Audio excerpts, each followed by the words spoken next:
Hello, everybody. It's Thaiska again. Thank you so much for joining me today.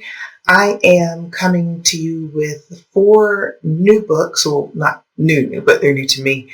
After my first BookTube post, I got a little bit of traction, and I featured a book by Jacqueline Woodson, and that was The Day You Begin. And as a result of that, she followed me, and I kind of went a little bit fangirl.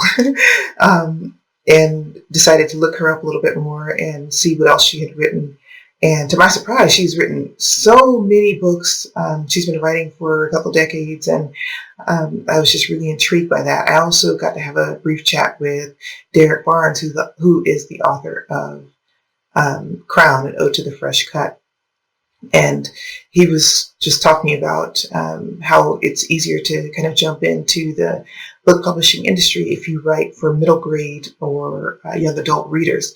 And so he suggested that I look into some authors who write like I do or write like I desire to write, and kind of see, what kind of work is out there, who they're published by, and things like that. So that took me back to Jacqueline Woodson, and I looked at some of her middle grade young adult readers, and I went to the library and took everything they had. So at our local library, they had 4 books. So I have them all here. So the first one that I read is Between Madison and Palmetto. And I think I probably cried in all 4 of them. They're quick reads because obviously they're written for children. So they're just, like between 100 and 150 pages each. And, they're quick reads, but, the way that she creates her characters and the way that she tells the story, it makes it really easy to empathize and to imagine the characters. Like I can picture each of them, in my head as I'm reading. And I got really emotional. I don't know if it's the mother in me kind of, imagining what my own children might feel like when they get older, or just kind of being a person who's pretty empathetic. I just really, really, felt these children and the things that they've gone through. So she has a knack for writing about children who have either experienced some form of trauma in their lives, or they just have less than ideal circumstances that they're trying to overcome. So in this story, Between Madison and Palmetto, it was written in 1993, I believe. Yes, this one was written in 1993, and I was a little girl. I was just coming out of middle school in 1993. So I said, how did I miss Jacqueline Woodson? I'm sad, but I'm happy that I've gotten her now. So I'm going to read the inner flap. Home, Maison thought to herself, making her way slowly down Madison Street. She sighed. Miss Dell would say it was something in the air that made everything seem so crazy. Home, she said out loud. This was not how she remembered it. Maison and Margaret are both living on Madison Street again, but somehow everything is different. Maison's changed since her semester at boarding school, and Margaret's been more and more withdrawn since her father died. Plus, there's Caroline, a new girl threatening Maison and Margaret's closeness, and Maison's father suddenly wanting to be a part of Maison's life when she thought she couldn't get any more mixed up. In her third book about these best friends, Jacqueline Woodson addresses challenges like prejudice, body image, and family relationships, as growing up makes Maison and Margaret's lives and their friendship a lot more complicated. So I want to read a couple of pages that resonated with me. Margaret leaned back against the couch. Yeah, I see. New buildings going up. The street cleaner coming around more. What's wrong with that? We need the streets cleaned. Aw, Margaret, come on. It's because of white people. Beau looked over at Maison. Like your friend Caroline. Well, what has she personally done to you? Maison asked. Man! Beau leaned forward as though he could make them understand by moving closer. I'm almost 6 feet tall. Maison raised her eyebrows. Yeah? I'm black. Margaret smiled. No kidding.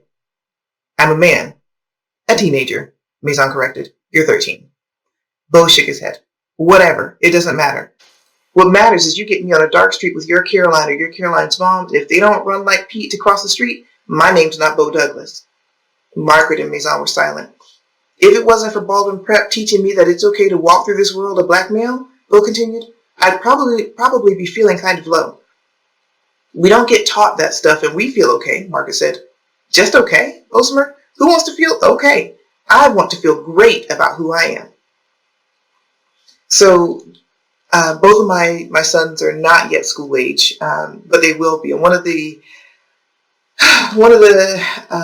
weights I carry, being a mother of black sons in America, is that right there. That right now, they're 4 and they're 2, so they're still small and cute and charming, and people look at them, they're like, oh, they're so sweet, they're so articulate and blah blah blah blah blah. But in a few years, they're going to be teenagers, and they're not going to be so cute and sweet anymore. And while I try not to parent in fear or in anxiety, and I try not to put that on them at this young age, it's still in the back of my mind. And so I like that that Jacqueline Woodson addresses these kinds of topics in her books in a way that they can understand and kind of process it, and they can see how other people are processing it, especially if they're not in a school where there's a large population of black students. At least they could have some representation in a book and kind of internalize things. One of the reasons why I've always enjoyed reading is because it's helped me internalize who I am and how I feel about things. It's helped me process the world. So there was one other thing in here that I wanted to read. Just kind of talks about how the title came to be. At the corner, Maison stopped. Woodbine Street. She looked up at the black and white street sign. Woodbine used to be between Madison and Palmetto. A long time ago, there had been a whole block of houses where there was nothing now. A whole block just disappearing. Maison thought to herself, a whole neighborhood. Years ago, Miss Dell had told them, Woodbine had fallen victim to fire after fire. Soon there were only a few houses scattered up and down the block. Now even those were gone, and the big, empty lot that once had been the homes of families escaped the notice of a lot of people. Maison couldn't remember the last time she had thought about the block that used to be between Madison and Palmetto. Where there once was, there isn't now. The line was from a poem someone had written at Blue Hill. Maison couldn't remember the girl's name. They hadn't been friends. The title of the poem was Disappearance. The class had taken the poem apart line by line, while the author sat silently, occasionally nodding but not offering up any of her own reasons for writing it. Only now, standing on the corner, could Maison add this to her ideas of what the girl had been trying to say. Into the trailing daybreak air, I ride aloft a memory there, against the winding cry of this plow, where there once was, there isn't now. Maybe Beau had been right when he'd said, we'll all see.